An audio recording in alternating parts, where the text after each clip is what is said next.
Welcome to another episode of Dango Thoughts. This week I'm talking to Blake Bilder. Blake is an MMA fighter, a business owner, and a dear friend. What grabbed my attention about Blake more than anything else is how genuinely he approaches everything that he does, and especially his career. It's not an easy path, definitely not for everybody, but Blake does it with style, with humor, and kind-heartedness. For me, Blake represents what I think every fighter should be, not just in capabilities, but as setting an example of someone who really cares about what he does and other people. I spoke to Blake a couple of times before a fight that he had and then after that fight, so I combined those conversations together. Please forgive me for all the little mishaps that still happen. It seems like as I'm trying to launch this thing off the ground, everything is just trying to break down. I guess it's a test. There's some, the lighting is not the best, and there's some issues with the sound in the second one, but I made sure to balance everything out. Again, my apologies. I promise that within the next maybe 2 or 3 episodes, everything will be ironed out, and we're not going to have any more of those issues. I'm still dialing in my abilities to be the one who sets everything up versus the person who's actually doing the interview, and those are 2 different modes of operation in my head, and it kind of gets a little messy. It's not as easy as I thought it would be. But anybody who will bear with me, I promise I will not disappoint, and I would love to see you again and again and again. If you like what I'm doing, please feel free to like and subscribe and hit that notification bell. It definitely helps the channel to grow. And now, without further ado, I give you a conversation with Blake Bilder.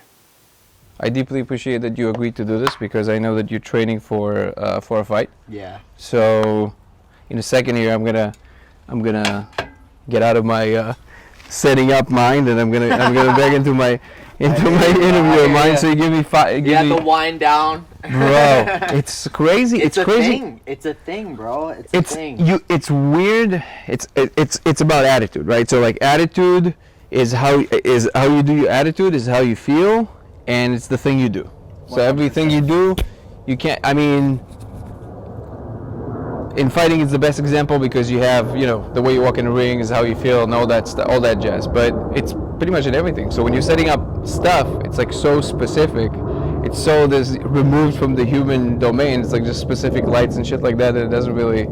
It belongs in a different world. Absolutely. It's like even in a fight, like I'm so peculiar about like everything. Like as far as like how the fight shirts turn out and the fight shorts. And how they look and oh, you mean the merch? Yeah, or the things you wear? Like everything, like bro, like the training that leads up to it, like who's in my corner, how they're cornering me, like the conversations that go, like it's just like. Isn't that too much information that you kind of like? I would imagine, and of course I know close to nothing in professional fighting, but wouldn't it be easier to just kind of focus on what you have to do, or this is just you can't control? That's what I end up having to do, but like I always have like a general idea in my head of how things should be going. So you're envisioning a lot of it literally Yeah, and then when I'm there, like I always kind of envision like how it's gonna go. And then like as I'm there, I'm always trying to manifest that as close as is this something you picked up on, or this is something like you noticed that it works for you? Because there's a lot of research that shows that really successful people in whatever it is usually tend to really like imagine the thing a lot. Yeah, and like even for me, like before the fight, I know I have 3 phases. Like 3 waves of energy. Yeah, you mean? 3 waves of energy. And it's like totally like 3 different mindsets, and it's kind of like you scale up into it, and then you're there. And is that part of the one time you told me that there's a switch? So the switch is like the 3rd one, or just all of them? The switch is the 3rd one.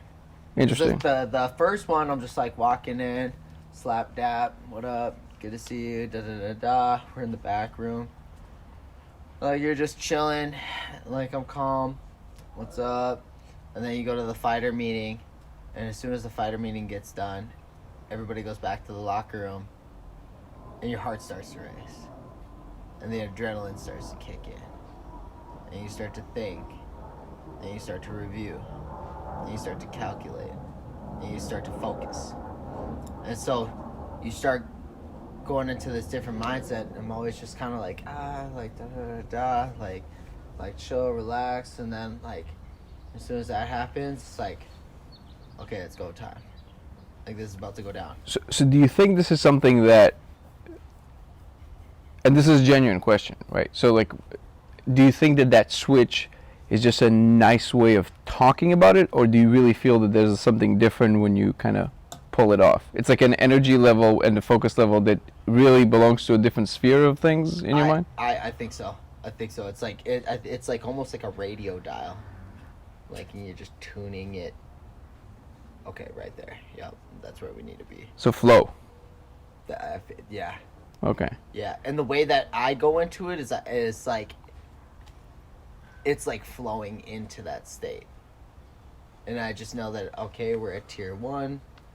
Like, oh, this always happens. Like, tier 2. All right, now I'm, like, nervous. I'm moving around. I'm doing this. I'm doing that. I'm, like, warming up. Boom. I feel like I got a lot of energy. I feel like I don't have a lot of energy. My gloves feel light. My gloves are heavy now. Do you want water? I gotta pee every 10 minutes. Sounds like a mushroom trip. Kind of is, dude. It kind of is. Fucking all those excuses. Less visuals, but like the same mindset. You know, and then once we're about to go, just stoic. Just I got my mouthpiece in already, and I'm just walking. And I'm pacing back and forth. And it's What's the main fear? Like actually, of course, getting hurt. But right. is somewhere in the back of your mind? There's also that kind of like that worst of worst kind of riding around. Yeah, I mean, you know, like. Or you don't get that anymore. Well, before like the fear was like. But I don't want to get knocked out. I don't want to get embarrassed. The embarrassment. The embarrassment. But then I realized on like a larger scale of what it really was. I listened to I took a course by Jordan Belfort. It was a straight line persuasion course. It was a sales course, and he had one of the volumes was about love and self-care and self-talk, and what he talked about was he was like, it all stems from childhood. He's like, it all stems, you know, his accent, it all stems from childhood. He's like, we have a kid who's walking around and, you know, and he's hungry, so he whines. And, oh, what do you want? If I whine, I get the attention. You know, and then like, he goes, oh, mom. She's not responding. I break something. Hey, what are you doing? Attention. Whether it's good or bad, attention. And then what he also talked about is you hit the ball off the little T-ball stand. Oh my gosh, good job. An achiever's born. So what he talked about in it was saying that what we're afraid of is we're afraid of not being enough. We're afraid of not being loved. So what we do is we do these things to get attention, whether they're good or bad. And so for me, for a long time, I've been an achiever. So before I'd go into a fight, if I lose, nobody's gonna... You lose all that prestige that you built in your own mind, too. Yeah, and not only that, but nobody's gonna love me. That's probably the most fascinating take I've heard about fighting. It makes perfect sense. But I honestly, because in the mind of somebody who had never stepped in a professional octagon, like to fight somebody, I did some fighting when I was younger, right. But this is a completely different thing. And in my mind, what must be going on as the main fear is death. Right. But you're saying, no, it's not to be loved. Yeah. Innately. That's very, very interesting. So you think it's that this thing that I've trained my entire life to be the best at, so if I don't have this, I have nothing kind of thing. Well, what happened was like when he was breaking all these things down, when he explained the achiever, I go, that's me. That I'm that.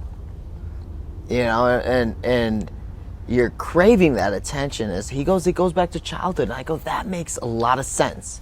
And they say that the subconscious mind is programmed. Oh, definitely. No, that's definitely. I just never thought, because here's the. It's not that it's inconceivable that a fighter would want love, because a fighter is a person. Right. But it's, I guess, the show is so convincing, and the center of it revolves around something that seems on the surface of it to be as the absolute opposite of love, even though it isn't. Right. But because of those two components, it's almost like you never thought about the most obvious thing, which is there's just another person who's trying to be good at something. Yeah. And it's not so much about them trying to destroy the other person. They're trying to show what they're capable of. Yes. And especially, and it's so on the surface, and then you can't see it. Yeah. Not a whole lot of times I actually hear something that I didn't expect. There's always like a version of a thing that I heard before. Right. Again, it's a simple thing, but I never heard that before. I'm very happy you said that. That's cool. That's cool. So I'm glad I could share that. How you said you started boxing when you were 17? 17. And that was because like the classical story, bad neighborhood, stuff like that, or? Well, it was like I was raised in a trailer park till 7, then I moved to the suburbs, and the suburbs were a lot different than from like the trailer park kind of city life. And you know, people were just kind of soft, you know. It's like, I'm not saying like everybody in Orange County is soft, but it's just a different lifestyle. Like you don't, it's not as gritty. It's not as like, it's different. But did the boxing came as almost like a necessity because you had to know how to handle yourself? The boxing came as a necessity because I was trying to find an outlet in high school, and I was for once trying to be a part of a school sport, and they wouldn't let me play on the football team, and it's because I got in too much trouble in the off season. I got minors and you know, smoking weed and and I kept getting caught up on stuff. I don't mean to cut you off, but do you consider yourself to be an aggressive person? At times. No, like on average. No. Right? You don't have like but maybe because you get it out, you don't know how you would grow to be if you wouldn't get it out. Because you're saying you were getting into a lot of trouble. Were you getting into a lot of fights, like street fights and things like that? I got into like quite a few. Average, like high school, like I try to get like 2 or 3 in a year, you know, like at least. I love that you try to get them in. Yeah.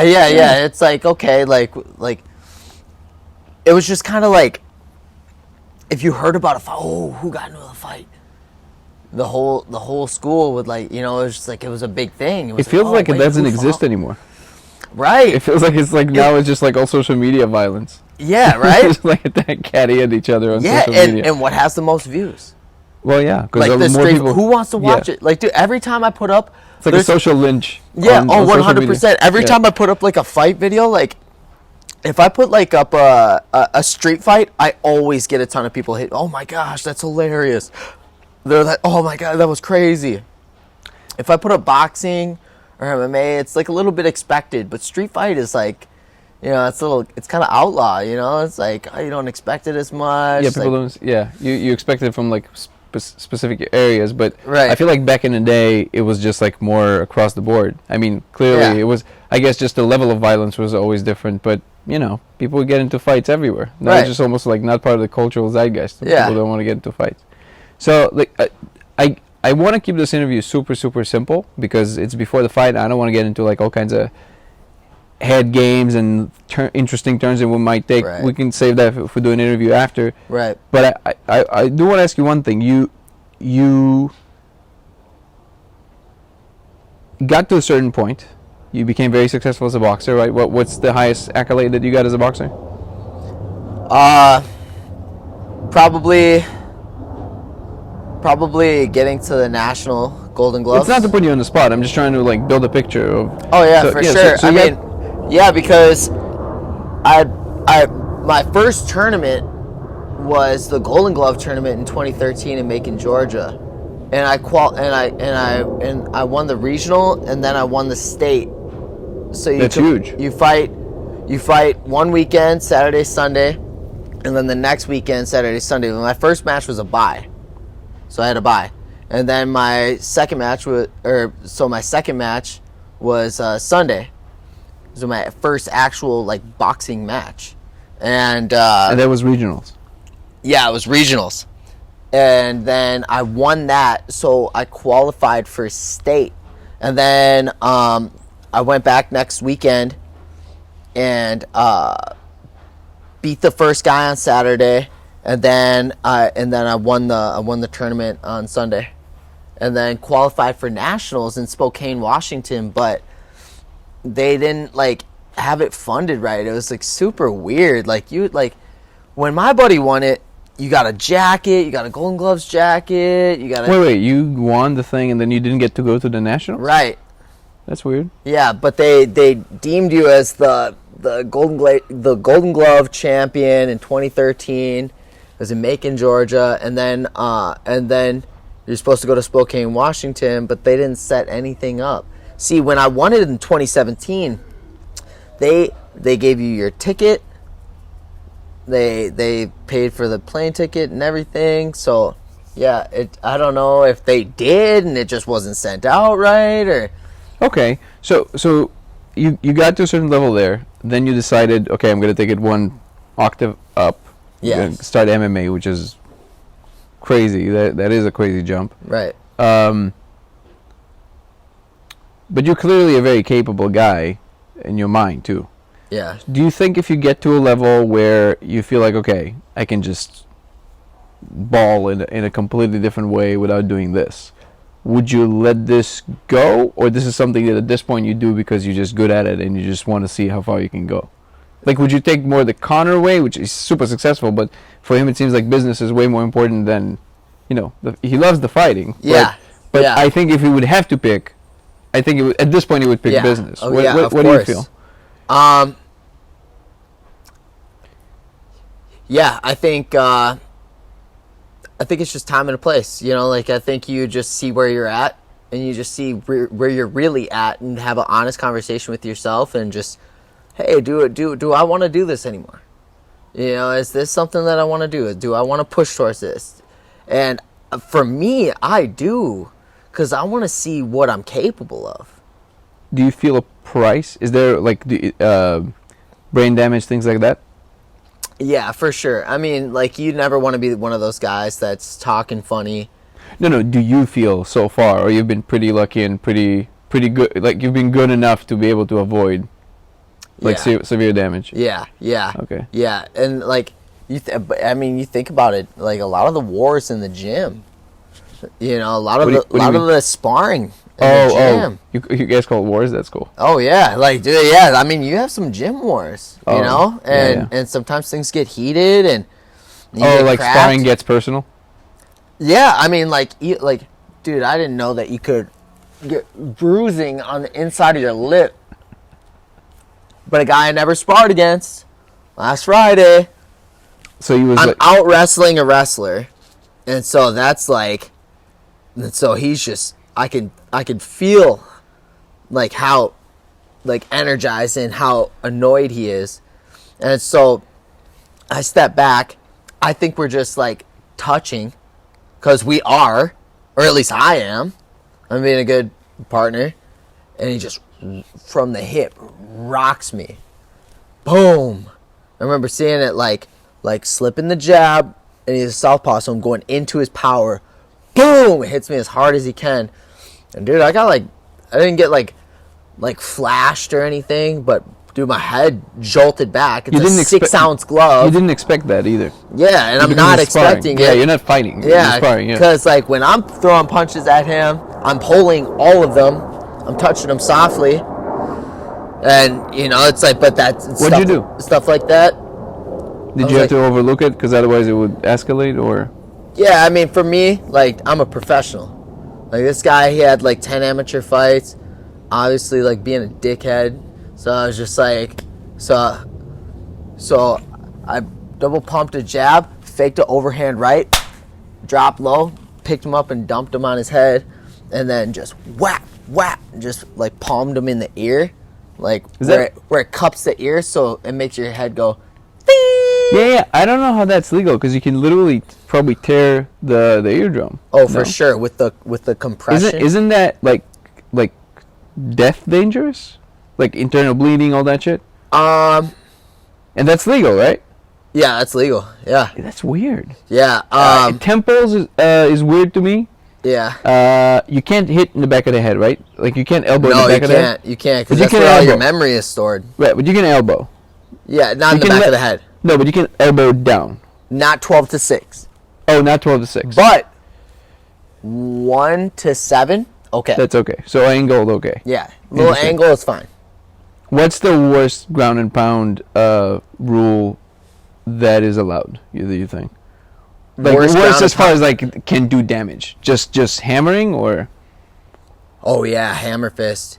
Hammer fist. You know what? It's like if you do not want to be flat on your back, you don't want to be flat on your back and have a punch come like this, because your head has no leeway. Yeah, and the octagon is the floor is pretty. It's pretty sturdy. It's not. Yeah, like it has like a little bit of padding you can feel on it, but it ain't. No, with punches like that, I mean, man, that's. But I mean, when you have nowhere to, when your head has nowhere to go, and it's just like being like compressed like a pop can. Yeah. It does the most damage. At least when you're standing. Like, see, if he did that when I was like on the ground. Oh, you were laying down. No, I was standing up. Okay. And he hit me and my head popped back. But standing up, boom, my head can go back. On the ground, boom, my head has nowhere to go. It just, ooh. Aren't you guys with helmets for the sparring or not for that one? For that time, we didn't. Yeah, the one time you probably should have. Yeah, and so, and the helmets are the headgear is mainly just so you don't, like, clash heads and cut each other. But, I mean, leading up to the fight, I mean, like, now I know it's like no matter what. Even my boxing coach said it the other day. I was like, yeah, this head. He's like, dude, you gotta wear headgear. And I was like, yeah, you're right. Yeah. He's like, I was like, nobody else was. He's like, yeah. He's like, doesn't matter. He's like, you gotta wear headgear. I was like, all right.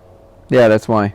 Interesting. Yeah. So what is the process with, let's say, UFC? Like, you win a bunch of fights in this league. Is there like a number, or is they just kind of like in general, like kind of like they gauge your general score? How do they do? Yeah, it's kind of up in the air, and what helps you get there is like kind of knowing somebody who knows somebody. Well, that always helps you for right? sure. And I mean, if you had, I guess showsmanship, right? Being like showman. I mean, like, you know, if you're a good-looking guy or girl, and you got a good following, the following is like the big thing. They want to sell tickets. Yeah. You got a good following, you can sell tickets, you're marketable, you can fight, you know, you're hungry to fight, all these things.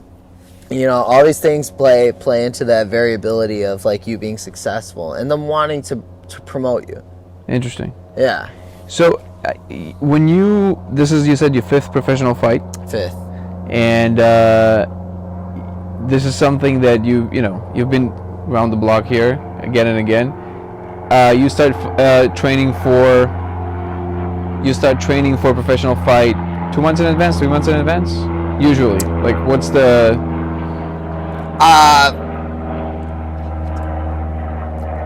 Most guys do.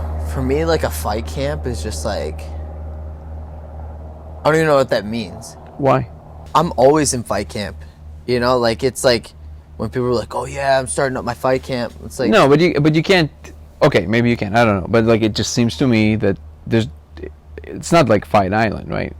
Or it is. Like, that's where you live all the time. Like, that's your home? Oh, I mean, kinda. Really? Like, yeah, I mean, especially during quarantine. Like, quarantine and lockdown, like, the only fights that you were going to be able to get were 1 week, 2 week notice fights. Question out of left field. Do you think almost anybody can fight? No. what is it? Aside from obvious physicality, if somebody has a handicap, okay, got it. Yeah. But mentally, you think some people are missing particular scruples that will prevent them from ever being able to be a good fighters? Yeah. And you don't think they can be taught the initial bravery to kind of just stay in it and just absorb it and just stay in it? You don't think it's something that can ever be taught? I think it can be taught to a degree. So you got to have a certain percentage of it already. I think when the student's ready, the teacher appears. That's true. So I think when you want to learn, it's different than trying to give somebody information and hoping that they pick up on it and have the heart to get rocked and keep going. Yeah. I think you can teach it, but I think somebody wanting to learn and wanting to get taught and wanting to be there. So they have to invest their actual investment itself, basically. I think most people aren't willing to sacrifice. Well, I mean, not everybody wants to be, hit in the head all the time continuously. Like, I'm noticing my own trajectory in my mentality. Right. And when I was younger, and I used to do some martial arts and some fighting, and aside from the obvious, aside from the fact that, well, when you're training all the time, you kind of have a much better grasp of what you're capable of, and therefore, just in general, altercations and even physical altercations to a certain degree, they're just kind of like, where the line is way better. It's more of a pedal versus a button. Like there's degrees of things, and you know where they are. So aside from that, there's also this extra component for me that I feel that kind of appears, which is a very clear understanding of where your internal dials are, because you really have to be connected to them in a fight. And I'm sure that, again, the more pro you go, the more it is, because you really have to dial those dials very, very accurate. There's no fudging here. No. It's one or the other. A draw is how rare is a draw? It barely exists, right? It's like I have one on my record. Really? Yeah, I'm actually 3-0-1. Oh shit. Yeah, I just say 3-0 because like the draw is just like. But they're rare. They're rare. Yeah. So the point is, there's no fudging here, and you really have to kind of like be in the thing to understand what caused it to work or not to work. Because otherwise, you can complain all day, but you're just not going to win, or you're not going to be a good fighter.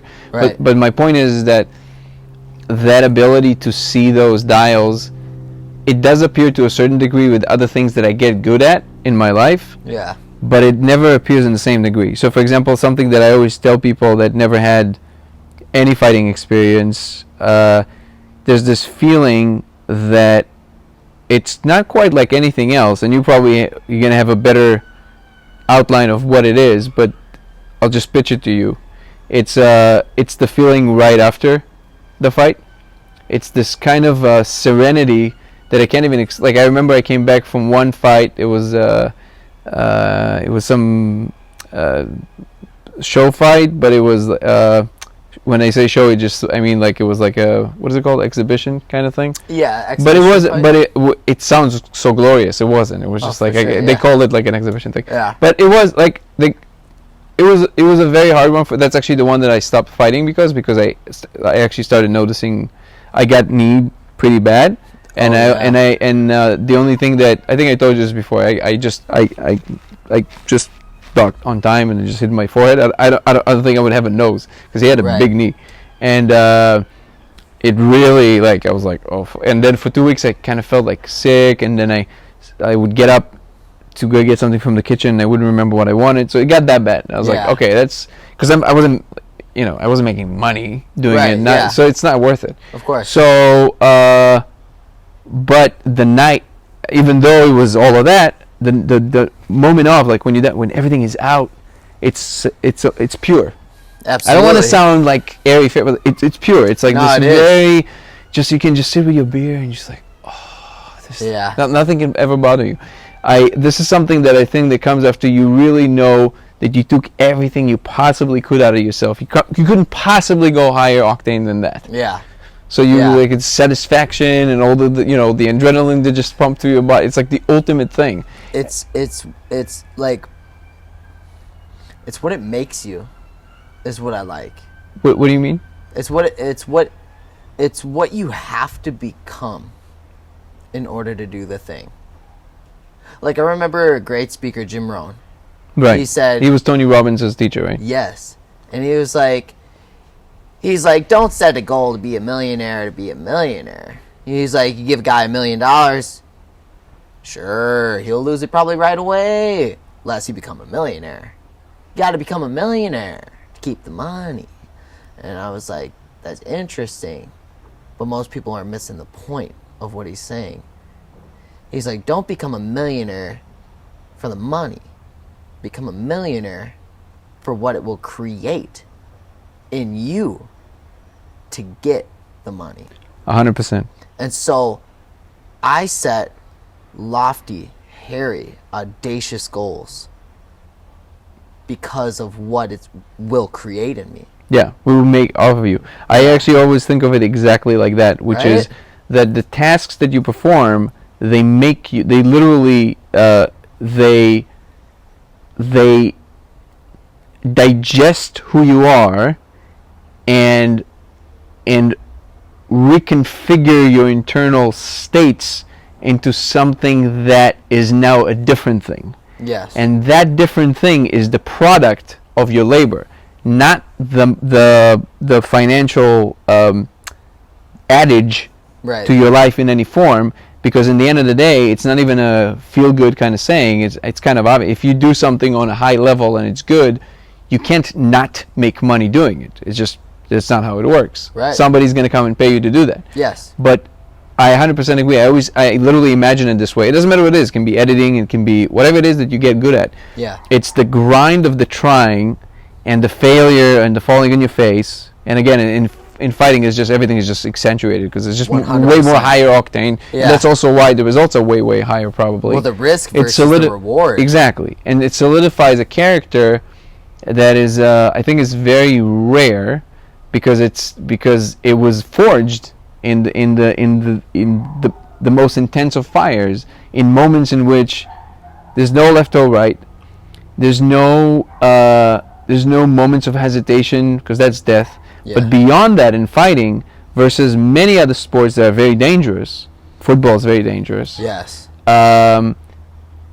Kayaking is very dangerous on a certain level. It is. It's very dangerous. But none of them, another one like you, trying to become better through destroying you.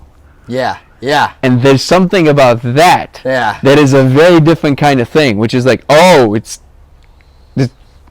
just you and I here. Yeah, I like the there's always like a Stoic philosophy quote, and then there's like this guy that's just like chiseled. His abs are just chiseled, and you just see this like, and from right here, it goes out and it goes to like a waistline with a belt and pants. And the guy's got a chisel right here and a hammer in one hand, and he's just ripped and shredded, and he's just chiseling away the bottom half. I'm with you. I'm just checking the time. And I like that because it's so true. You have to you have to cut away. You have to destroy. You have to chip off the things that aren't conducive to growth. Yeah. In order to become the person. But the focus is the problem, isn't it? Again, I guess in fighting, in all the high octane things, it's actually, if you're already on that path, it's actually easier to stay focused because it's always requiring your attention. Yeah. If you want to stay at a certain level. And that's why. That's why. For me, it's like fight camp. It's like, well, like my life is fight camp. It seems that way. Like it's like quarantine, lockdown. Like when people ask me about quarantine lockdown, they go, how is it in California? I go, it's about the same it's always been. I just see people with masks now. Like for me, like nothing has changed. Yeah. If I didn't watch TV, I would not know it exists. I understand it's real. I'm not saying it's me as well. Yeah. I'm just in my world. Yeah. I wouldn't know it exists. Yeah. It's just another thing that kills people, and the people get so upset about that. And I get it because if I actually know somebody who almost died, Yeah. And it is a Same here. Yeah, it's a different feeling. It's Yeah. no longer this thing on TV. Right. But I mean, in the end of the day, okay, like, what are you gonna do? Like, just let's live our life. I think that this whole pandemic thing is something that, of course, I'm not the first one to say that. This is, people posting memes about this shit all day long. But it does feel like almost like either a test or a divider of what the next world is trying to become. Yeah. And it's almost like how you react to what this is how it's the energy you're going to carry into this new world. Kind of. That's how I perceive it. For me, I first off, I agree wholeheartedly. And I think you said it one way that's so interesting is you said how you react. And it's like, this happens, do you react or do you respond? And like for me, I see reaction and response. Yeah, there are from a different lot of things people, for sure. right? So it's like reactions like I do something to you, you react right away. But respond, there's thought that goes into it, right? So for me, even before this happened, I go, this is so interesting how few people wipe down their machine, their treadmill, their machine, just their in general, afterwards. Like respect and things like that? Yeah, it's like you're sweating all over a bar, you wipe it off. You're sweating all over a treadmill, I sweat all over the treadmill, so I have to wipe the whole thing down. Just to nail your point down, because I want to understand you're just talking about wholesomeness in general, just like how people treat each other, or what I'm saying is it's funny how the universe, God, how everything came about was like trying to tell people like, hey, like you got to be clean. Like you got to clean up your act. Like that's so that's what I so my perception was like nobody cleans up their stuff, and bro, now everybody's cleaning everything. That's so funny. And so I see you're that making some deep point, but that's about like just cleanliness, and that reflects cleanliness, okay, and then like it was like, okay, if you have a weak autoimmune system because you're eating processed food and stuff that's not good for you, and you're totally living a stagnant, static lifestyle, you're gonna die off. And so what this is showing is, and I don't mean to be harsh, like I know there's some people that were in great shape that got it, that didn't survive, but for the most part, what statistics have been showing is that elderly people, right, and then people who were obese, overweight. Yeah. And some people might argue with that, but I think it's just people that aren't in good health. No, I take your point. I actually agree with you, but I think it's even more than that. I think that even if that wouldn't be the case, even if this would be a completely random thing that has to do with, now they think that it might have to do something with your blood type. So I think O type, they're completely immune or something, I don't know, something. Right. But even if that's the case, still, that difference between, first of all, response and reaction, but also the fact that, okay, that's what's here, even if it's completely random. Right. What do you do with it? You look, again, I anybody who knows me would roll their eyes right now, because, Elon Musk for me is kind of like this like accolade of like human achievement. So every time I mention his name, they're like, all right, here we go again. But, he's awesome. But it's truly unbelievable, and if anybody deserves that praise, it's him. But what did he do? He's like, no, we're open tomorrow. And literally the city told them, you got to close. They're like, no, we don't. Come arrest me. That's his response. I love it. Bro, I don't know. I'm building rockets, so I don't know what you want from me. Yeah, and then they were like, here's the test. He's like, okay, I'm going to take like 4 of them in a day. I'm going to take like 4 of each of them. And he's like, oh, well, half and half. These tests aren't really very good because I took them all at the same time, and it's about 50-50. Yeah. And so I think that's response. Like, no, that's what I'm saying. For somebody who's truly in focused on creating something that he really cares about, that shit doesn't matter. Yeah. Not that it shouldn't matter to help fix it and remedy and help people and all that. But at the end of the day, the amount of panic, people just find reasons to be shitty to one another. I feel to like comment, to say put a mask on. I feel like COVID-19 was what some people deep down really wanted and desired. Not in the sense that like they lose loved ones, but people are always just looking for that excuse. I would say a majority of people are looking for the excuse. I think, well, you know, I would have, because I would have been successful, but you know, COVID, oh, you know, I could have been happy and you know, but you know, it lets them off the hook. And for me, I made a post, and it's funny to see this girl's reaction, this girl's response. It's like, I go, hey, if you don't level up or create something artistic or do something with the time that you're given, like what are you doing? And she was like, and she reworded it, you know, reposted it, and she's like, if you know, basically the same thing. She's like, don't worry, everybody's going through a tough time. She told you? It's tough. No, she like reposted the thing on like Instagram. But I go, that's interesting. I go, she wouldn't feel like she wasted her time. She would feel that you needed to take the time to dwell in it and kind of feel sorry and that. Oh, you're saying that's just kind of bask in all the things. Yeah, that she likes this. Yeah, thing. I like it. Yeah, no, we should. Yeah, That's we the thing. Kind of feel like that's the thing we should say. Sad. That's the thing I like saying with other people. Yeah. No. Oh, you're going through a hard. You're going through. Isn't that funny how you see people like that? You're like, oh, you just like saying that. Okay. Yeah, you're going through a hard time too. Well, let's talk about how we're going through hard times, but there's no solution. It's all problem. Let's just talk about it. Yeah. Yeah, and for me, I'm just like, I read that and I go, that's very interesting. I go, I'm gonna start up a business, maybe a couple of them.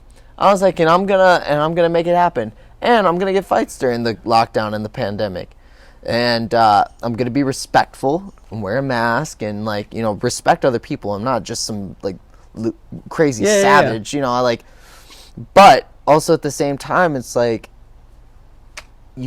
life goes on. A friend of mine was a fucking pimp in the best way possible. Yeah. He's one of my favorite people, and he's a fucking hustler, man. This guy, like business-wise, is one of the people I respect the most. It's just incredible. And his name is Mike. I think it's fine to say. And he posted, if this shit, talking about the pandemic, if this shit didn't get the hustle out of you, it ain't in you. That I agree. It's like, I agree. It's 100% fucking true. I agree. Yeah. I 100% agree. Yeah. You know, if this shit didn't like shake you up, I don't know what will. Yeah, and it's like, you know, and there's some people that, you know, it's just like, I'm like, look, if you got unemployment, you know, you got EDD and you took it and you just bought a Gucci bag, like, cool. But it's like, I think some people are just like outside of the domain of ever feeling it because they have so much money that it doesn't really matter. Yeah. But I think the people that do have the choice to either they're gonna rise to the occasion or they're gonna let that completely push them down, that's really their choice. Yeah. And I think that's the thing that I think if more people would realize, we would literally live in a completely different world without the complaints, without the fucking whining, and because it's something else. It's not me. Yeah. There's always something you can do. And by the way, to all the people who roll their eyes, that's why I always point to Elon Musk, because every single thing you could possibly imagine that you can say that is impossible, he's fucking done. He revolutionized five fucking industries. It's not real. And that if that's incredible. Possible, okay, yeah, he's probably smarter than most people. Yeah. But still, there's things that you can do that are way more than what you're doing. 100%. Yeah, he's talking about an underground freeway system that'll free up like space and time and fucking going to space, and now produce Neuralink, which is gonna probably go into humans this year. They have a monkey. I don't know if you saw, but the Neuralink is now, they already put it in monkeys. They can feed themselves with a robotic arm just by thinking. So the robotic arm they control with their minds only. It's in their mind, and the robotic arm picks up an apple. He thinks that, and the apple comes and like eats that. and then they play Pong. Two monkeys play Pong with each other, just with their minds. They're moving the thing. No way. Oh yeah, it's here. It's happening. Neuralink. Neuralink is his latest thing, and it's probably the craziest thing too. It's going to be basically the new, like, it's going to be a chip that's going to allow you basically to Google with your brain. Now, given that scares a lot of people, which it should, but the first mission of it is basically going to be to cure all neurological diseases, including neurological permanent damage, like paraplegic people will be able to walk, blind people could see, literally the whole 9 yards. Like, it would just restore all the neural networks back. And the next steps, like the evolution of it, is eventually he's aiming towards like a full-on integrated new layer where I can just think into your head and we can literally... It's like the telepathy. Well, think about, like, people gets, and we should probably wrap it up because of time and respect, but like this, it's a good thing to close on. Yeah. People, and this is another example that how people get so scared because of new things or things that they don't understand, where there's so many amazing things right in front of them that they're not noticing. There's always going to be something that might go wrong. It's just what the universe does. You're not going to escape that, right? 100%. If you're looking for that plateau, good luck to you, right? It's not going to happen. But imagine my favorite example is imagine if a meteor comes right now, right? An asteroid, right? It's going to destroy us in like 4 months. There's no way we're going to be able to fix it. But with Neuralink, you have 10 or 20 geniuses sitting in a room. They don't even have to speak. They don't have to send emails. They just think into a hub together, engineering, thinking of like all together, like in one, like you can solve everything. This is the AI. We are the AI. Yeah. We're just waking up slowly to understand that, basically. Oh, man. Blake, that gives me the chills. I know. Listen, brother, I deeply, deeply appreciate and respect you and the fact that you agreed to do this on such a short notice and while you literally in between training and you're going to another training. Yeah. So I'm very honored and humbled, and it's always an amazing pleasure to talk to you, and I learned a lot from you, and I can't wait to watch you fight and also to have a deeper chat after you're done. The feeling's mutual. The feeling's mutual. Thank you so much, bro. Absolutely, brother. Blake, how you doing, brother? I'm blessed, bro. I'm blessed. We're back. We're back. We're back. After the We're back. fight, and you fucking crushed it. Thank you. That was incredible. There's way less pressure now. So it's kind of nice to have a conversation and not trying to evade all kinds of mental booby traps that I might imagine occur and then feel, guilty about fucking with your brain in any shape or form. So Yeah. I'm glad we have that freedom now. Me too. How does it feel? Because the fight went phenomenal. You dominated very, very clearly. Yeah. Must feel amazing. Anything that you want to tell us about that fight that really stands out to you? Yeah, I changed up my diet, and that really played like a That's strong something that I thought I'm gonna hear. factor. Yeah, right. Yeah, but it's something that like. Yogurt. Yeah, I had yogurt and dates to break my fast. It's like an Afghan thing, but like I'm bringing it into my I changed up my diet, and like one of the big things that kills a lot of fighters is their inability to cut weight properly. And I did that for a long time. So like cutting 30 pounds the week of, and just like paying big tolls on my body. And this time I was able to, it was like, I was a little bit nervous. You're always nervous about cutting weight, because I still had, I think like 15 pounds to go. That's always crazy to me. Like, Yeah. 15 pounds in how long? I cut it in 2 hours in a bathtub. Wait. I didn't realize it was that's crazy. Yeah, That's 2 hours. In 2 hours, you cut 15 pounds. Yeah. Of liquids, basically. Yes. Essentially. So I cut the night before for 1 hour, 60 minutes exactly. Got out of the bathtub. I had 6.5 pounds. I was 6.5 pounds down. So I went from 159 to 152.5, and then floated 1.5 pounds overnight. So I woke up at 151, and then I cut the rest 6 pounds, actually 7, because our scale was off. My scale was higher than the scale at the weigh-ins. So How does that happen? It happens all the time. Really? Yeah. So Is it supposed to be one of those things that you just can't fudge because? Yeah, I mean, you always gotta be like 100% sure, because your scale could say that you weigh 145 on the dot, and then you could get there and like it's 146, but it's a 145 contract. You have to make 145. So that's where some guys will, right then and there they'll And what break. do they do then? They give you another hour or two or something? Sometimes.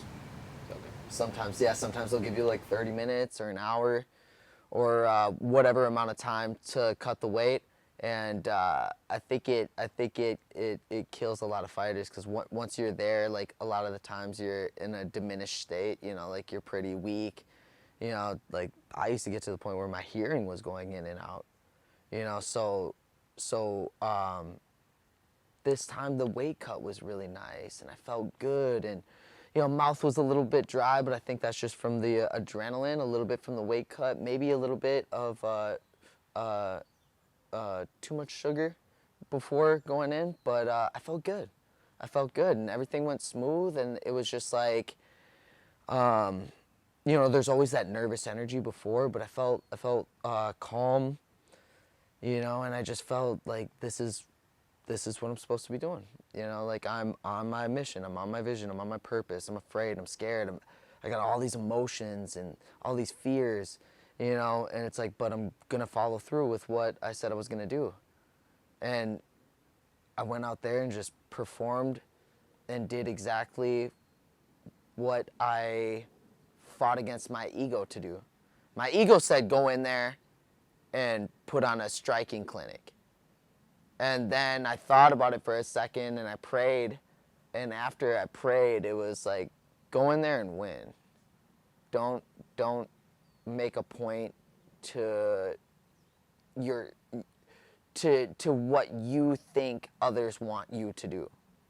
Just go in there and perform and take action when you see opportunities, and advance on those opportunities to get the end result of winning. Because at the end of the day, that's what matters. Yeah. Is getting the win and then leaving without injuries.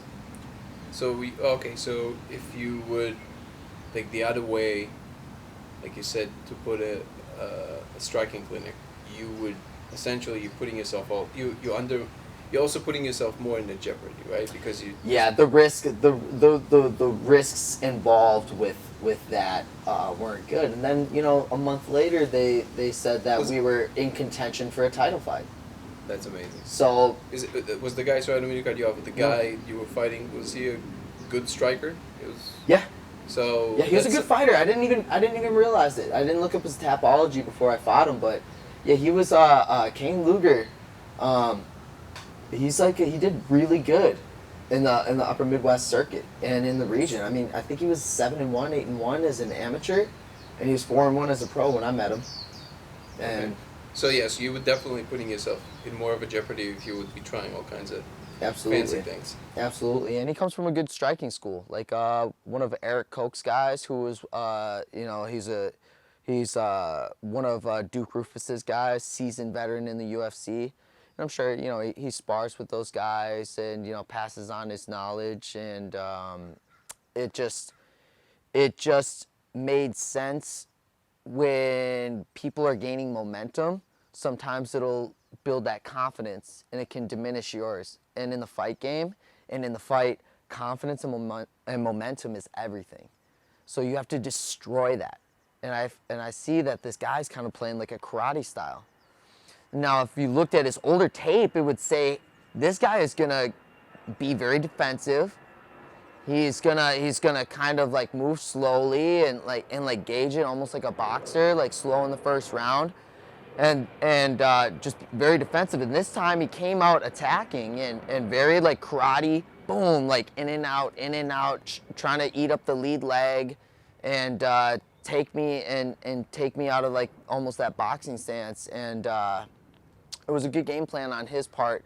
And I think it threw him off when he went for the body kick, and or he went for the head kick, and I blocked it, and you went. underhooked, pulled it through, and went for the takedown.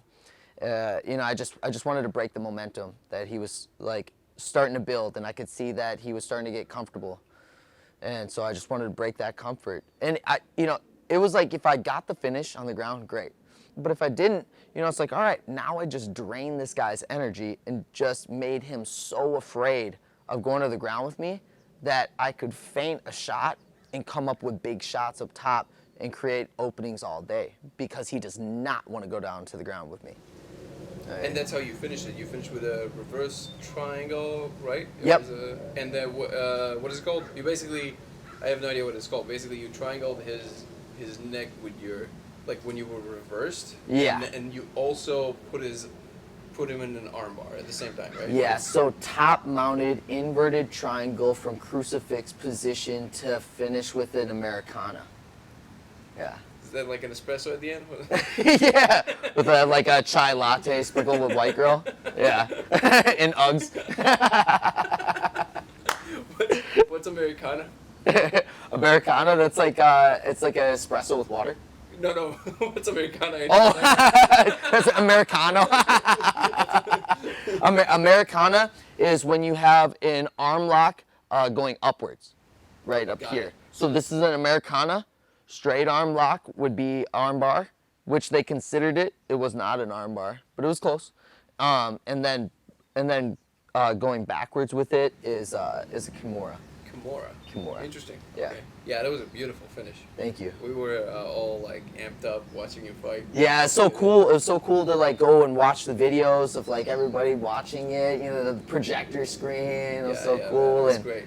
just the support, the love. I mean, I got the most bought pay-per-views. I got submission of the night, and that was for all 3 nights. I got submission of the night. I sold quite a few gate tickets, almost the most out of anybody. That's a good rise, man. Here we go. And yeah, we got a bonus for all the for most pay-per-views sold. We got a chunk of the pay-per-views that were sold. Got a bonus for submission of the night, which I think is like, I don't know, like, I'm not gonna toot my own horn, but I think it, you know, might be submission of the year. I've never seen that submission. I've never seen anybody pull that off in a fight. Well, I've definitely never seen it, but also I'm not them. I mean, I watch fights sometimes, but I'm not like a MMA connoisseur, so I can't say that I'm aware of what's going on. So, Right. But yeah, it looked like something very unique, but also the execution wasn't clunky.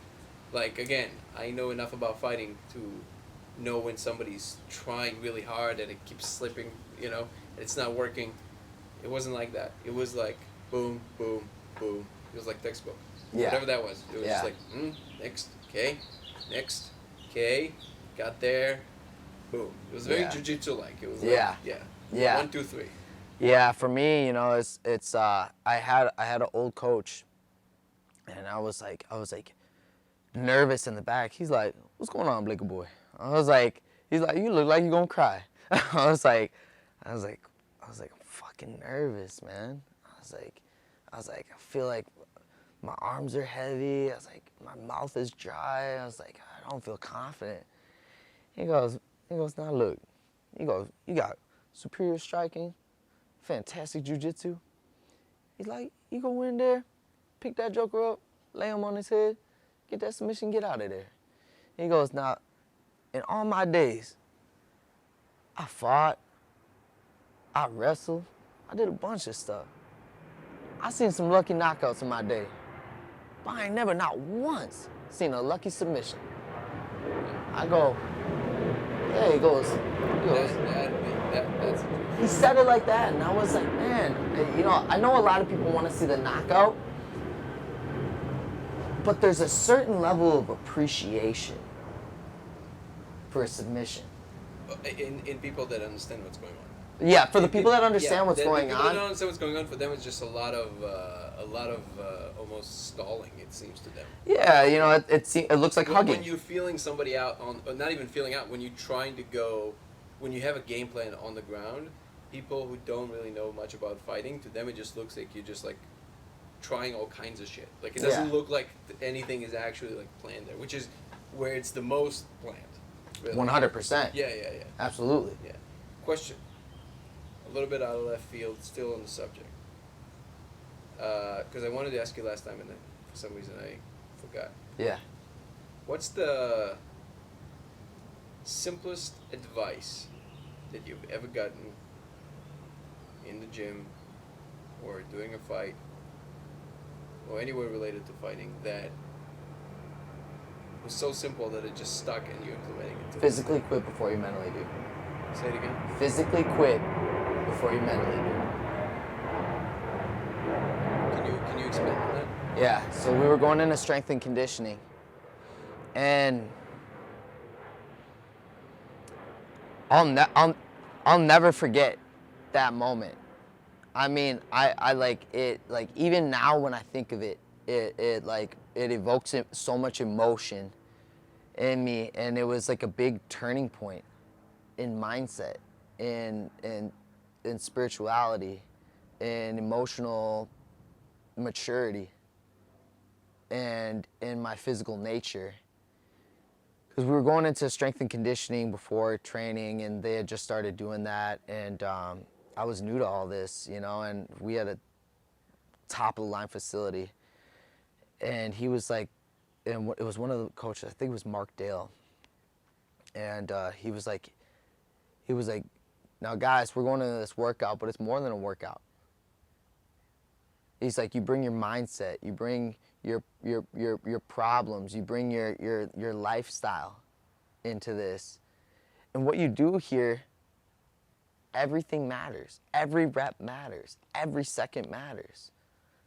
And he was like, when we go in here and we're physically pushing ourselves to become better athletes, to become better human beings, to have a lower emotional response and mental response, to be able to pass that mental fortitude and emotional abruption of stop, this is too much, I can't handle this, and push past that barrier and push forward into the point of physical exertion to where you physically cannot do another rep. He's like, that's what I'm looking for today. He goes, if you physically cannot do one more push-up, one more crunch, No. I will be so proud of you. So If you go to the point of exhaustion, you're lifting and you drop to your, It's beyond exhaustion. you It's like it's complete depletion. you Like, can't. You can't. You cannot. Yeah. He's like, if you physically can't, I couldn't be more proud. But if you fucking mentally give up on yourself, and just like the way he said it, and he stopped and looked at everybody in their eyes, he's like, if you mentally give up on yourself, and you physically could do more, but you gave up, he's like, oh, the amount of disappointment that I'll have is unprecedented. And I'll never forget that moment. He goes, physically quit before you mentally do. Yeah, that's a big one in fighting. Yeah. I remember when we were training back in the day, we would play rugby to warm up. How do you pronounce that word? Rugby. Rugby, yeah. Yeah. And at the end, we would do some burpees, and I don't know if he got us to that point, but literally sometimes it got to the point where, you know, you go up and you jump, and then on the way down, you know your legs are not going to carry you anymore, Yeah. and you just Yeah. splat on the ground basically. Absolutely. Yeah. Absolutely. That basically is a similar idea, but yeah, I guess that would be the mental fortitude you would need. Yep. To have the upper hand in the octagon. Absolutely. Because there's no. Have you watched this talk between Lex Friedman and Saint Pierre? I don't think so. So I think you should watch it if you have a chance. It was a good talk, and in one of the moments, one of the things that Saint Pierre said was, he said, we play basketball, we play baseball, we play all those things. We don't play in fighting. Yeah, no. Yeah, it's a very different kind of thing. Yeah, it's Because very, he was talking about very how different. for him, which is so counterintuitive, but he said he's so afraid to fight. yeah. He loves training. He hates fighting. He said that the thing that actually drives him through his entire career, that really drove him to be what he is his fear of getting hurt. Yeah, He absolutely. said that sometimes I corner a guy and I see him and I can see it in their eyes, even though I'm dominant, they're enjoying this. He's like, I never understood that. Yeah, I me really neither. don't enjoy this. Honestly, me It's neither. really weird. I've heard that part of the interview, Yeah. and it brought a lot of comfort to me, because I feel the same way. Because for a lot of people, it's different. Everybody fights for their own reasons, right? And for me, I physically watched cage side, holding the cage, my friend literally die in the cage. And when you see somebody go in there and leave a different person from when they came in, it creates a little bit of hesitation, To say the least. to say the Well, least. just for clarification, did he die metaphorically or die? No, he died, was considered brain dead, Brain damage. zero activity, and they revived him Got it. and brought him back to life. But he's never the same. He's not. No, never the same. I mean, as far as like dying and fucking coming back to life and like having a shunt in your head Still, and like living a normal life, like he's pretty on point. No, I was just wondering if you But- actually watched somebody die, which is. Oh no, no. I mean, yes, but also no. Like yeah, he went on to live another day. Got it. But it shows the magnitude of what's going on. Oh yeah. It shows like this is not a game. When was the last recorded death in MMA? Because I know back in the day, King of the Cage, stuff like that, it happened quite a few times, right? It happened like 3 times or something. Maybe. Did it ever happen in the UFC? Not in weight cutting, but like in the octagon. Did it happen? I don't think in the UFC. No. I don't think in the UFC. What is the main? If you can, if you're aware of those cases, are they mostly related to just putting someone's brain into a mush, or are there like heart attacks? What is the main cause of death? I think it's like also like outside related subjects. Like Got it. maybe drug abuse. Drugs. Got it. Like I know Kimbo Slice. Well, that And I like know, but it didn't happen in the octagon. It right? didn't happen, but you know what? It was just like so.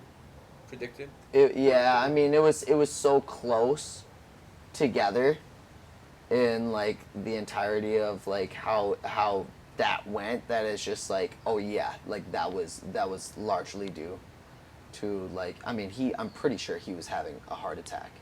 No, he did get a heart attack, right? Yeah, Oh, in the octagon. Oh wow. But that would never get talked about. Got it. You cannot talk about that. Even Dada 3000, I mean his like organs were shutting down and failing. But that's from a lot of the weight cutting thing. That's like your liver gets fucked, right? It's Not even from the weight cut, because they didn't like, it was heavyweight. That's yeah, it is heavy, especially if somebody you know, which means you kind of know their mannerisms and what they are like, and even if they, like you said, even if they didn't die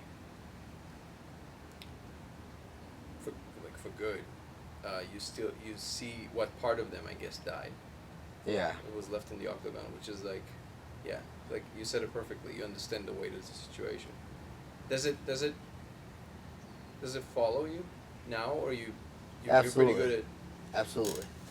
at for yourself? I mean, What it does is it just turned me into a gym rat. Because I equated, my coach told me, he goes, if you would have been in the gym more. And I was like, got it. I gotta be in the gym. I gotta be that's training. your protection plan. Yeah, that's And also, if the like best if something, protection plan. yeah, if something does happen, you're like, well, I know for a fact I did everything I possibly could. that's it. Yeah, That's it.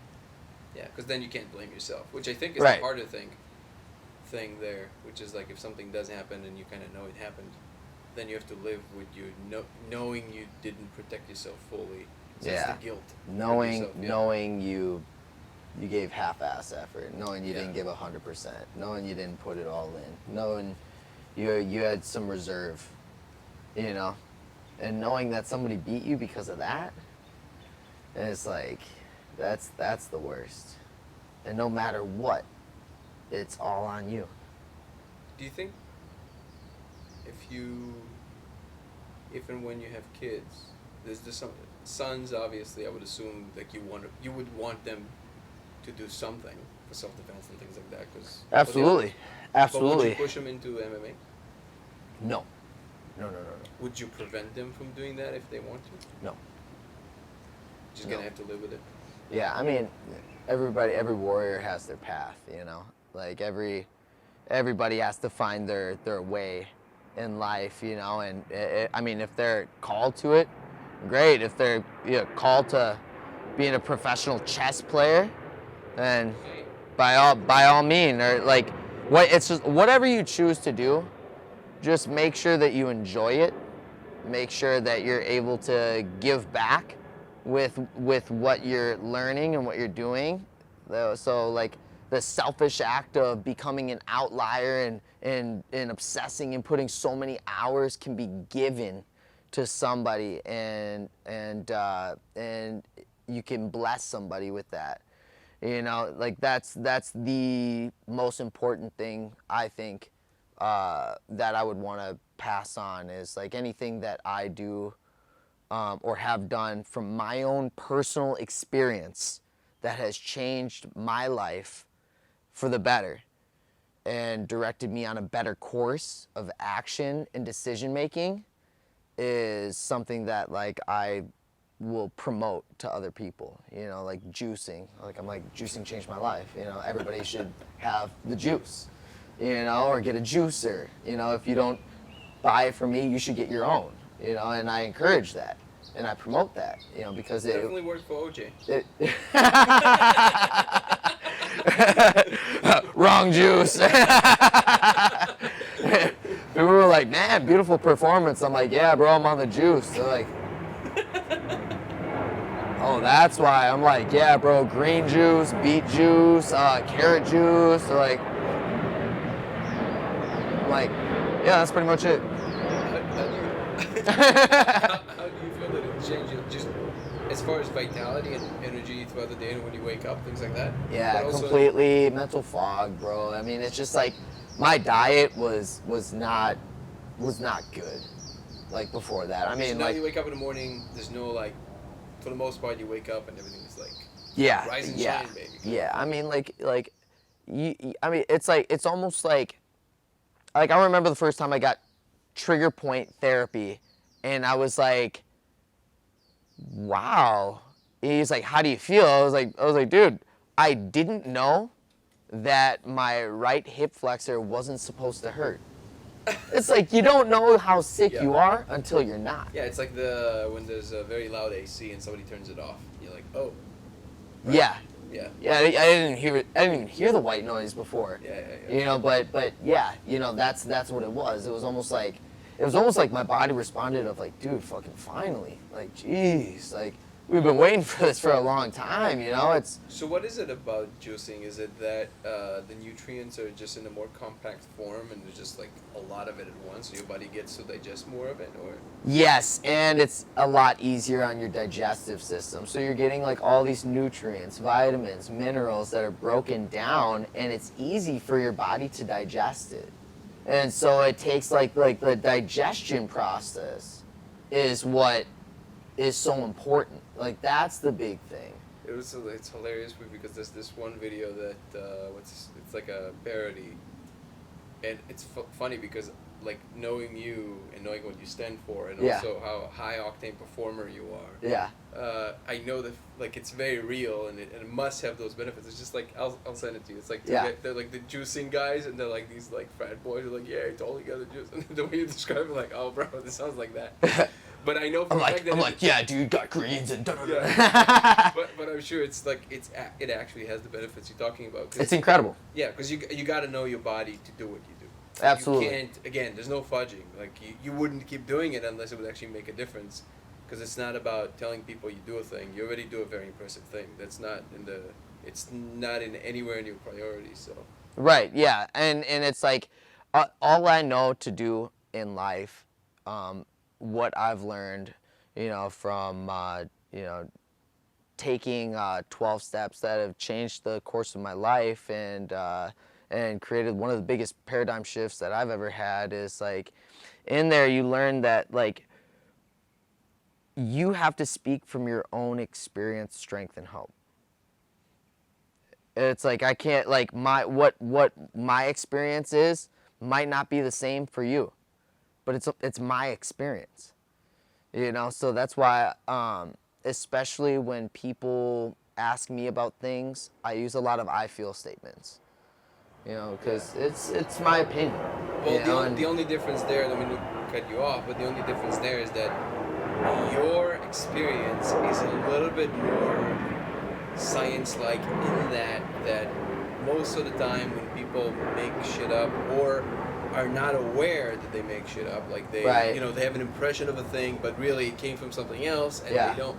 The difference there is that, like you said, the weight of what you do is such that you can't afford to make shit up for yourself. Right. Because so if your experience is that, hey, I know for a fact that all of a sudden my hip flexors don't hurt anymore, and that's a big thing for me, and the only thing I change is that, if the chances of you being wrong about that are smaller because of the laser-like focus that you put on what needs to happen for you to be at peak performance. That's the difference, I would say. So Yeah. it's great. It's always good to do that. But I would actually place more. I would bet more on what you think about certain diets, simply because, not because you're a nice guy, you are, but simply because, literally, your life might be dependent on it. Yeah, So, and it's like you always have to consider the source. Yeah. It's like I'm not taking financial advice from a guy who's an employee at McDonald's. It's just like, I don't know. Like maybe you might have an investment income that's crazy, but like chances are it's unlikely. It's like I'm not taking health tips from a person who's obese. Yeah. So it's just always just checking the source. Does this make sense? Like, does this add up? And I think that's like one thing that I found with all my coaches. It's almost like having like that father figure that I didn't have around to guide me and show me and lead me into greener pastures. And so I'm always like kind of fact checking people. Yeah. Speaking of the source, so those might be a little obscure, but so how we talk about psychedelics and spirituality and religion and God, Yeah. and all those big concepts. Absolutely. You and I think, both believe in some form of higher order that then expresses itself as us. Now, we might believe in it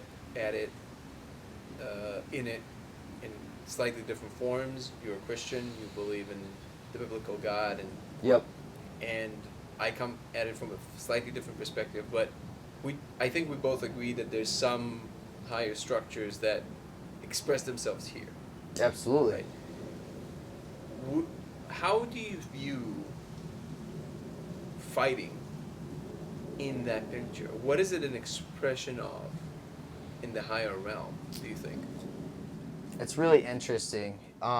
So I think like the goal at least is like personal enlightenment, right? And so what I've noticed in the beginning is just the admiration. And before I was chasing that validation of everybody's admiration, of like, oh my gosh, you're a fighter, you do what, and there's a level of respect and admiration that comes along with it, and for me, I wanted that validation, and then it became more than that. Then it became less about me, but more about like taking the admiration that somebody might have, or like that level of respect of like, whoa, I can't believe you did that, and then like shifting it, reshaping it, and impressing it upon somebody's like paradigm to shift it into believing like, hey, I'm no better than you.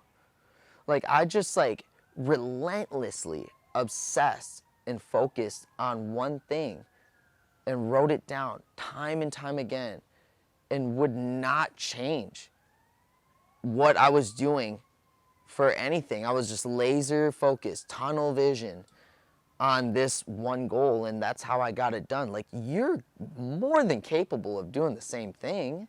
It's just like you just have to decide what do you want. So it is for you.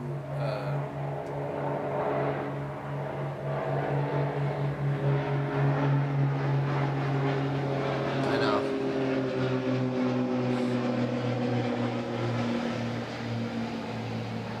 So it is for you an expression of what's possible Yes. to the highest degree of difficulty in this realm. So it's the ultimate victory of spirit over matter kind of thing. Absolutely, because in my belief system, your average Christian would want you to convert that. It would want to selfishly, let me rephrase that.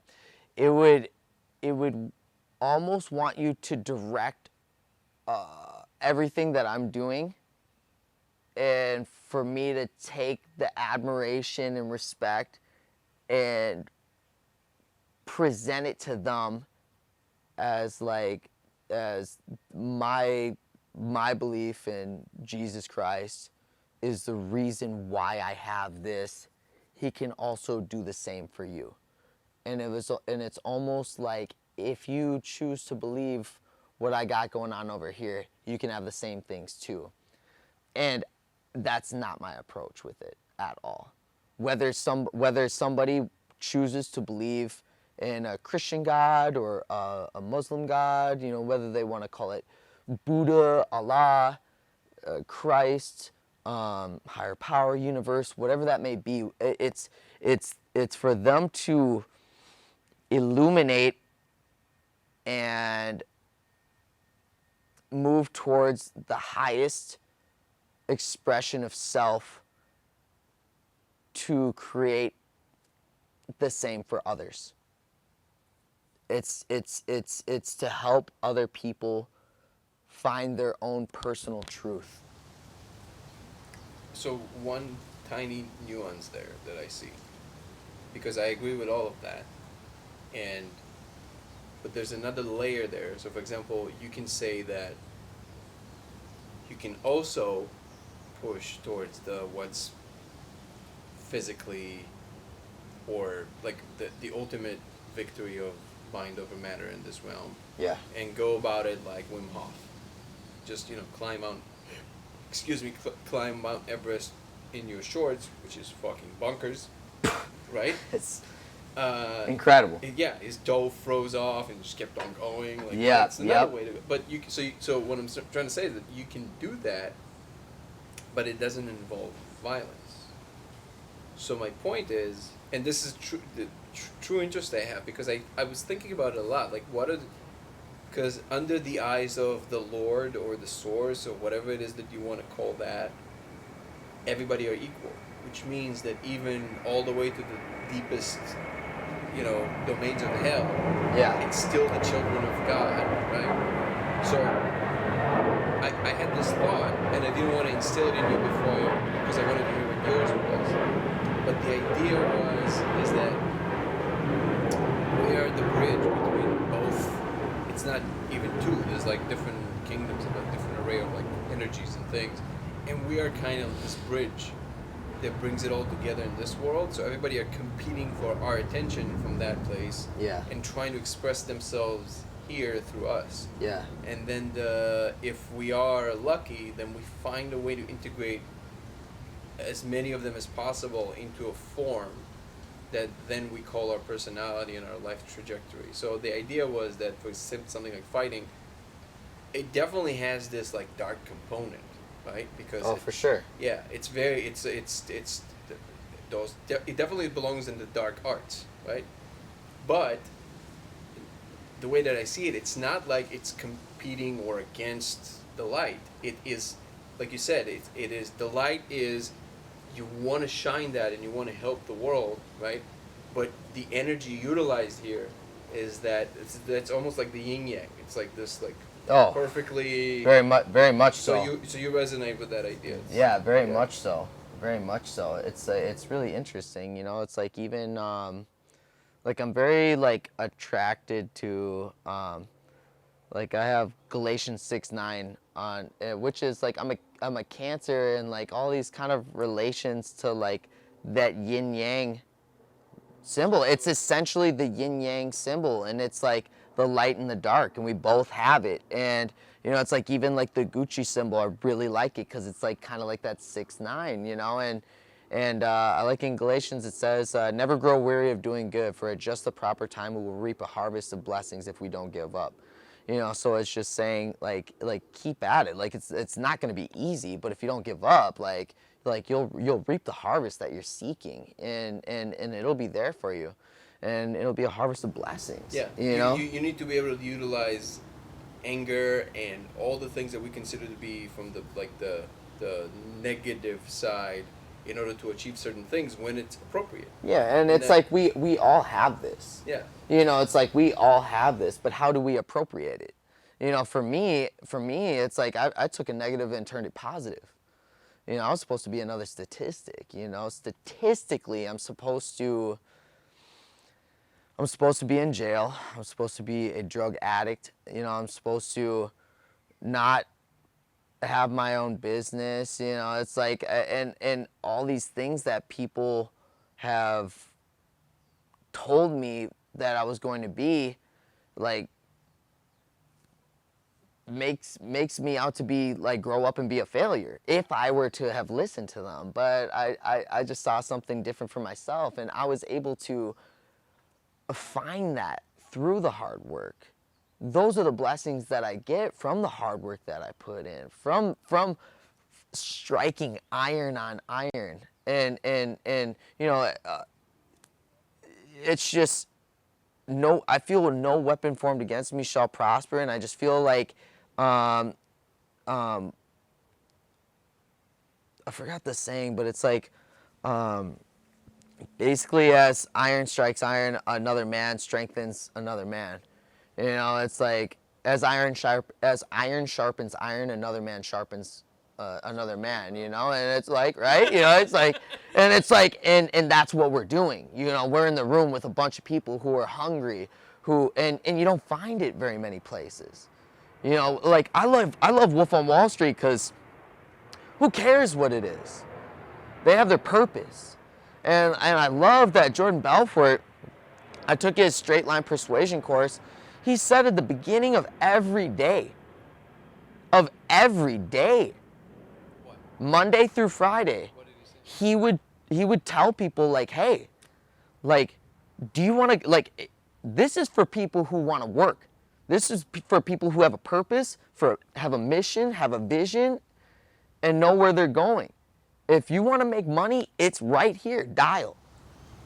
Yeah. Well. Dial. And if you don't like it, go work at McDonald's. Sure. Yeah. Well, I know? don't know if I'm fully aligned with that. If you know for a fact that you're screwing other people over, and you can make the Well, argument. I mean, you know, I'm not saying from that perspective. I'm just saying from the perspective of like not screwing people over, but it's just finding your mission, vision, and purpose. And if you can have your mission, vision, purpose blend well and help and be of service, that's why I would pass that on. If you can learn an art, become an outlier at it, obsess over it, and pass it on to somebody where it helps them move towards that enlightenment, Yeah, that's I agree what with I'm looking for. not even from what I said is not even from the naive point of view, like, oh, but you know, this is they're not good doers. No, it's Right. not even that. It's that this again from that higher order place. It's actually much easier. There's so many ways. There's so many opportunities we get in life Yeah. to take a shortcut Yeah.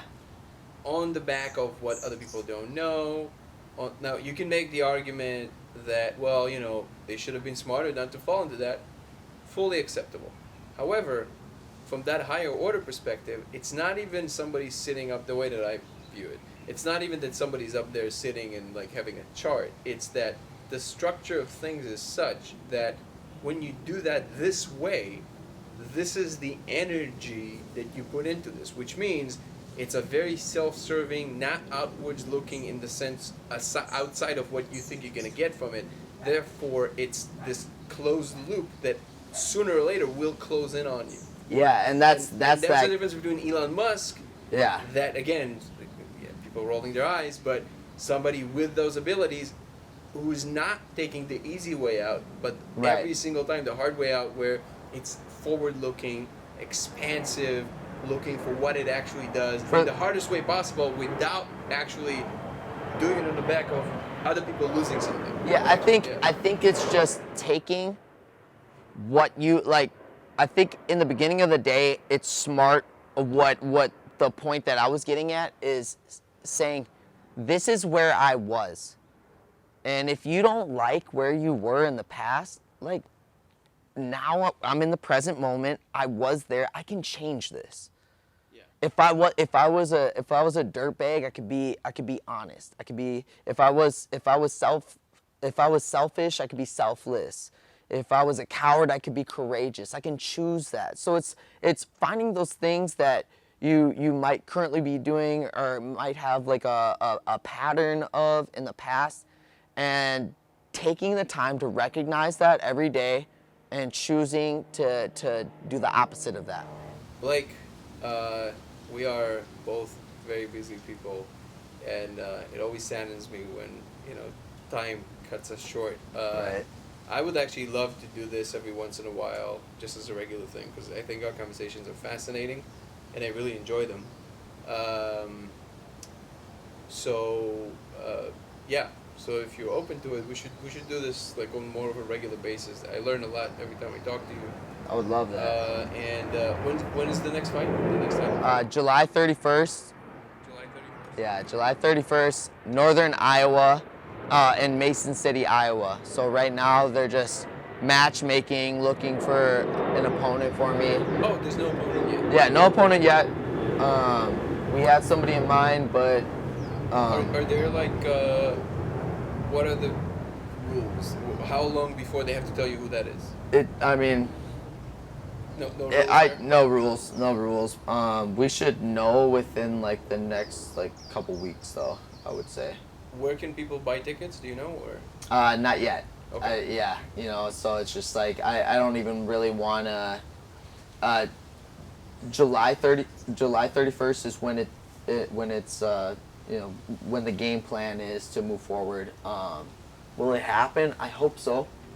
I was hoping May 7th, May 8th, we would have that title fight for Caged Aggression, but it fell through, and that's okay. That's okay. It Everything wouldn't happens. be too short of a notice for you? You felt like you were ready? Yeah. That's why, that's specifically why I went into the fight and had the game plan that I had in that fight specifically. Oh, not to damage yourself too much. Yeah, correct. Yeah. That's nice. Yeah, Think ahead. because I knew that I was going to be fighting a month later, or I had positioned myself to be able to fight a month later. Yeah. Brother, it's always an absolute pleasure. Again, I could do this for another 2 hours, but I know we both gotta go, so Absolutely. until next time. A lot of respect and peace, brother. Same to you, bro. Thank you.